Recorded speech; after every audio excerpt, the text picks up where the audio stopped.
welcome back on my YouTube channel which name is Knowledge World. Yes, हम फिर से मिले हैं हिंदी की क्लास में और हमारा चैप्टर जो चल रहा था उसका नाम तो आप सभी को याद है। Yes, Christmas cake.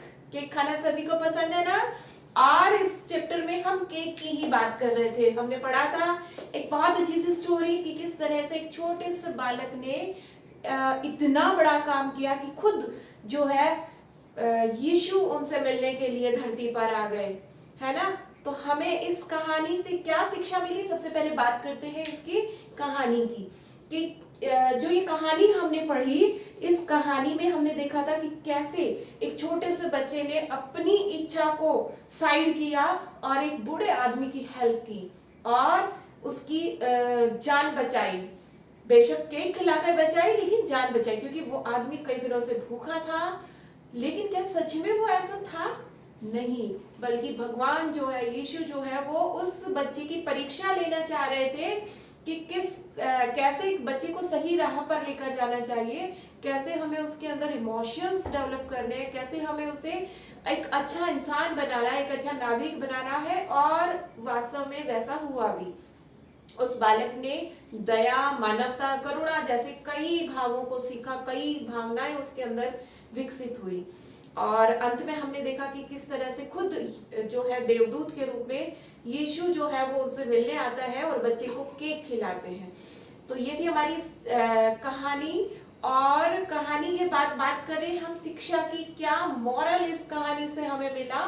तो इस कहानी से हमें शिक्षा मिली, पहली बात कि त्योहार जो है वो हमें ऐसे सेलिब्रेट करने चाहिए ताकि दूसरों को भी खुशी मिले, दूसरों को भी हमें उनके लिए जो कुछ हम कर सकते हैं, उनके लिए जितना हमसे बन पड़ता है, हमें दूसरों के लिए करना चाहिए।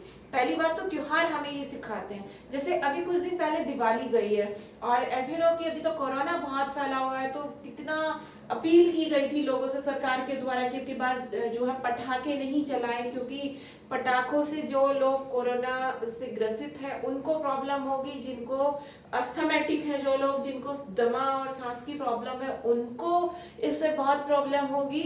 तो आप जैसे समझदार बच्चों ने तो पटाखे चलाए नहीं, लेकिन कुछ जो उपद्रवी तत्व होते हैं वो बैन होने के बाद भी पटाखे चलाते हैं। तो क्या ये सही मायने में दिवाली मनाना होता है कि हमारी वजह से कोई दूसरा परेशान हो? नहीं, बिल्कुल नहीं। हमें त्योहार ऐसे मनाने चाहिए जिससे कोई परेशान ना हो, बल्कि दूसरों को भी खुशी मिले। ठीक है, खुशी ढूंढने के बहुत सारे तरीके होते हैं, सिर्फ पटाखे जलाकर खुशी नहीं ली जा सकती। तो हमें त्योहार जो है वो इस तरीके से मनाने चाहिए कि दूसरों को खुशी मिले, पहली बात। दूसरी बात, हमारे अंदर इस कहानी को पढ़कर हमारे अंदर भी दया, करुणा, प्रेम, ठीक है, ये सारे जो गुण हैं उनका क्या होता है, विकास होता है। बच्चों ने कहानी सुनी, उनके अंदर भी ये सारी बातें, आपके अंदर भी दया आई होगी ना उस बूढ़े आदमी की कहानी की आवाज सुनकर कि अरे बेचारा बूढ़ा ठंड में। तो दया की भावना, करुणा की भावना, ये सारे गुण हमारे अंदर इसको सुनकर विकसित हुए। ये तो इस कहानी का मोरल था कि हमारे अंदर ये गुण होने चाहिए। अब हम इस चैप्टर के शब्दार्थ भी कर चुके थे, इस चैप्टर के मौखिक क्वेश्चन आंसर्स भी कर चुके थे। तो अब किसका टाइम है? यस, आज हम करेंगे इस चैप्टर के लिखित क्वेश्चन आंसर्स। और लिखित क्वेश्चन आंसर्स तो थोड़े से बड़े होते हैं ना मौखिक से। तो चलिए शुरू करते हैं आज का हमारा काम, जिसका टॉपिक का अगर हम नाम लिखें तो हम करने वाले हैं लिखित प्रश्नोत्तर। और आपको काम जो है वो इतनी सुंदर हैंडराइटिंग में अपनी नोटबुक में करना है कि मुझे भी लगे कि yes you are doing well. ठीक है, तो पहले अगर प्रश्न की बात करें, पहला प्रश्न जो है हमारा, उसमें हमसे पूछा गया कि बालक की इच्छा क्या थी। बालक की क्या इच्छा थी? भाई बालक जो है उसकी इच्छा क्या थी, वो क्या चाह रहा था, क्या उसके मन में था। इच्छा का मतलब होता है मन के में उपजी हुई एक भावना कि मुझे ये काम करना है, मेरा ये मन है, तो वो हमारी इच्छा होती है। तो उस बालक की क्या इच्छा थी? आप सभी को पता है कि बालक जो है वो क्या करना चाह रहा था। बालक क्रिसमस मनाना चाह रहा था, केक खाने की उसकी इच्छा थी, तो ये इच्छा हम इसमें लिखेंगे कि बालक की इच्छा क्रिसमस का त्योहार मनाने की थी। बालक की इच्छा क्रिसमस का त्योहार मनाने की थी। ठीक है, अब क्रिसमस का त्योहार मनाएगा तो केक भी खाएगा, फिर केक भी आएगा क्रिसमस अगर मनाएंगे तो बालक की इच्छा क्रिसमस का त्योहार मनाने की थी। ये हो गया हमारा फर्स्ट क्वेश्चन का आंसर। नेक्स्ट की बात करें प्रश्न नंबर 2 की, तो हमसे प्रश्न नंबर 2 में पूछा गया कि बालक ने पैसे लेकर क्या किया। जब बालक ने एक पास से गुजरते हुए व्यक्ति से कहा कि भाई मुझे भी कुछ पैसे दे दो ताकि मैं भी जो है क्या कर सकूं, क्रिसमस मना सकूं, मुझ पर भी रहम कीजिए, तो बालक ने पैसे लेकर क्या किया। तो उस आदमी ने उसे पैसे दे भी दिए। अब हमें ये बताना है कि उस बच्चे ने उस पैसे का किया क्या। ठीक है, बालक ने पैसे लेकर क्या किया, तो बालक ने पैसे लेकर क्या किया था, उसे क्या खरीदा था, वही तो हमें लिखना है जो बालक ने किया। तो बालक ने पैसे लेकर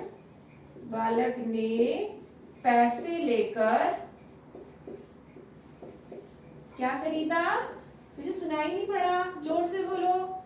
यस, वेरी गुड, केक खरीदा। ठीक है, बालक ने पैसे लेकर केक खरीदा। ये हो गया हमारा प्रश्न नंबर 2। अब बात करते हैं प्रश्न नंबर 3 की। प्रश्न नंबर 3 में हमसे पूछा बालक घर पहुंचकर क्या करने वाला था। क्या क्या बच्चे ने अपने मन में डिसाइड किया था कि मैं घर जाकर क्या करूंगा। तो बालक घर पहुंचकर क्या करने वाला था। बालक घर पहुंचकर क्या करने वाला था। प्लानिंग तो पहले से शुरू हो जाती है ना हमारे मन में कि हमें क्या क्या करना है, तो वही प्लानिंग हमें बच्चे की बतानी है कि उसने क्या प्लानिंग की थी। बालक घर पहुंचकर क्या करने वाला था, तो उसका आंसर हो जाएगा बालक घर जाकर अपने दादाजी के साथ क्रिसमस मनाने और केक खाने वाला था। तो आंसर हो जाएगा बालक घर पहुंचकर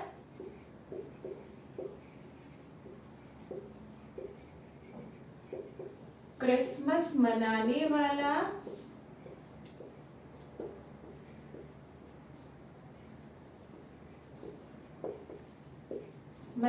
तथा केक खाने वाला था। कि भाई घर जाऊंगा, पहले क्रिसमस मनाऊंगा और फिर दादाजी के साथ मिलकर केक खाऊंगा। ये हो जाएगा केक खाने वाला था। ये आप मुझे ये बताइए आप लोग कि इसमें मैं एक और क्वेश्चन आपसे पूछती हूँ। देखिए, बालक की इच्छा क्रिसमस का त्योहार मनाने की थी। आप मुझे कमेंट करके बताएंगे कि इसमें कौन सा काल है, क्योंकि काल तो हम पढ़ चुके हैं। काल के 3 भेद होते हैं, वर्तमान, भूत और भविष्य। अब आपको यहाँ बताना है कि इसमें कौन सा काल है कि बालक की इच्छा क्रिसमस मनाने की थी, क्रिसमस का त्योहार मनाने की थी। तो ये कौन सा काल है, यहाँ भी आप काल बताएंगे। सारे क्वेश्चंस में आप काल बताएंगे मुझे कि बालक ने पैसे लेकर केक खरीदा, इसमें कौन सा काल है, और बालक घर पहुंचकर क्रिसमस मनाने तथा केक खाने वाला था। ठीक है, आप इन तीनों क्वेश्चंस में मुझे कमेंट करके बताएंगे कि आखिर इनके अंदर कौन सा काल का प्रयोग हुआ है। काल के भेद मैंने अभी अभी आपको रिवाइज करा ही दिए हैं। काल के 3 भेद होते हैं, भूतकाल, भविष्य काल और वर्तमान काल। ठीक है, भूतकाल जो बीत चुका है वो होता है भूतकाल, जो अभी चल रहा है वो है वर्तमान काल, और जो आने वाला समय होता है वो होता है हमारा भविष्य काल।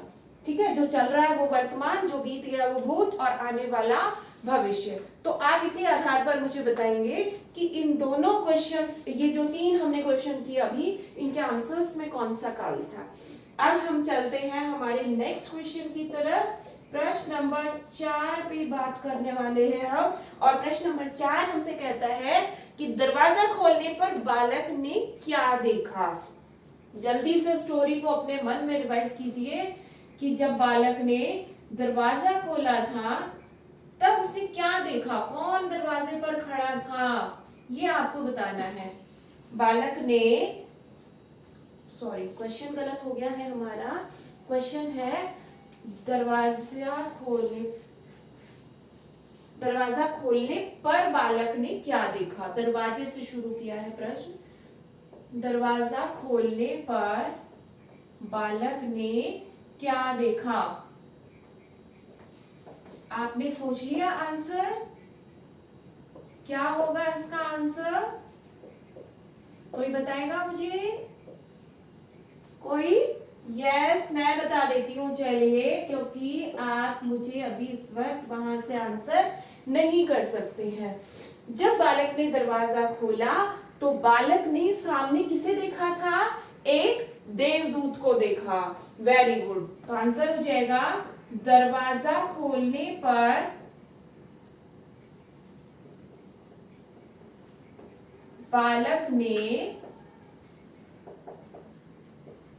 एक सफेद वस्त्रों वाले, सफेद मतलब वाइट, एक सफेद वस्त्रों वाले देवदूत को देखा।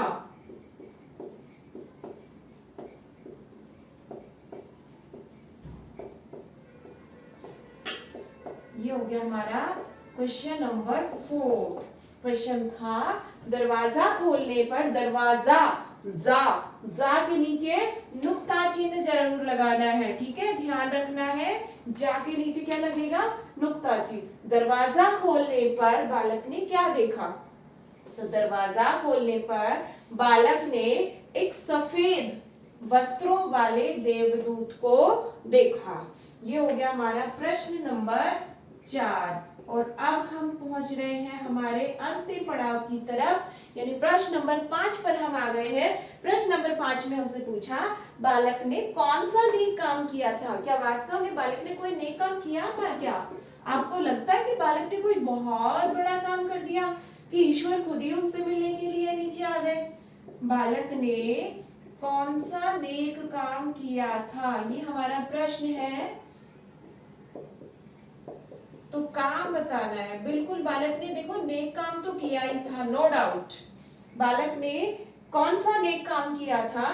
तो बालक ने नेक काम तो किया था, ये तो सही बात है, क्योंकि अपने इतनी बड़ी इच्छा बालक ने, जिसे पूरा करने के लिए पैसे मांगे और फिर एक केक खरीदा और फिर खुशी खुशी उस केक को किसी दूसरे को दे भी दिया। तो इतनी बड़ी इच्छा का कुर्बान अगर हम किसी बच्चे से, तो पॉसिबल नहीं होता है ना। बच्चे से, अगर आप छोटे से बच्चे से भी छोटी सी चॉकलेट भी मांगेंगे ना, तो भैया नहीं देगा, वो पीछे छुपा लेगा अपने कि नहीं दूंगा। तो यहाँ तो बच्चे ने अपना पूरा केक ही दे दिया है। तो वास्तव में उसने एक बूढ़े आदमी की जान बचाई, नेक काम किया। अब नेक काम क्या था वो हमें इसमें लिखना है। तो बालक ने एक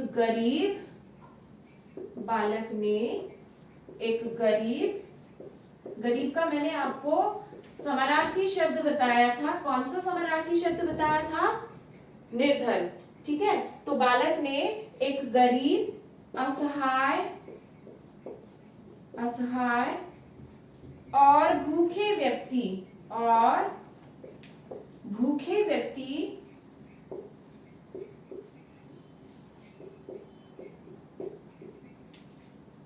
का पेट भरने का नेक काम किया था। पेट भरने का नेक काम किया था।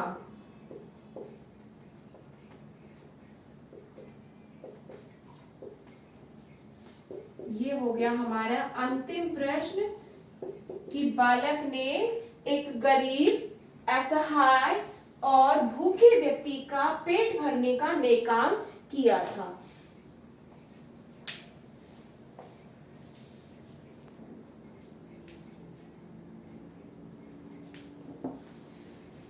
तो ये थे हमारे 5 प्रश्न, जो लिखित क्वेश्चन आंसर्स थे वो हमने कंप्लीट कर लिए हैं। और जो स्टोरी हमने पढ़ी थी वो इसके द्वारा फिर से एक बार आपको रिवाइज हो गई है कि किस तरीके से बच्चे ने जो है एक भूखे आदमी की हेल्प की, उसको खाना खिलाया, उसको केक खिलाया और उसकी जान बचाई, और ये उसने एक नेक काम किया। तो ये था हमारा आज का चैप्टर, आज का हमारा वर्क। इस वीडियो में हम इतना ही पढ़ेंगे, मिलेंगे नेक्स्ट वीडियो में कुछ जो बुक एक्सरसाइज इस चैप्टर की बच गई है उसको कंप्लीट करने के लिए। ठीक है, आज की वीडियो में इतना ही। आपका क्या काम बचा है? आपका सबसे इंपॉर्टेंट काम इसको लिखना है अपनी नोटबुक में सुंदर हैंडराइटिंग में। उसके बाद आपको इन्हें लर्न करना है, और एक और इम्पोर्टेंट काम जो आपको करना है वो है like it, comment the video. Okay, आज की वीडियो में इतना ही, मिलते हैं नेक्स्ट वीडियो में, तब तक के लिए बाय बाय।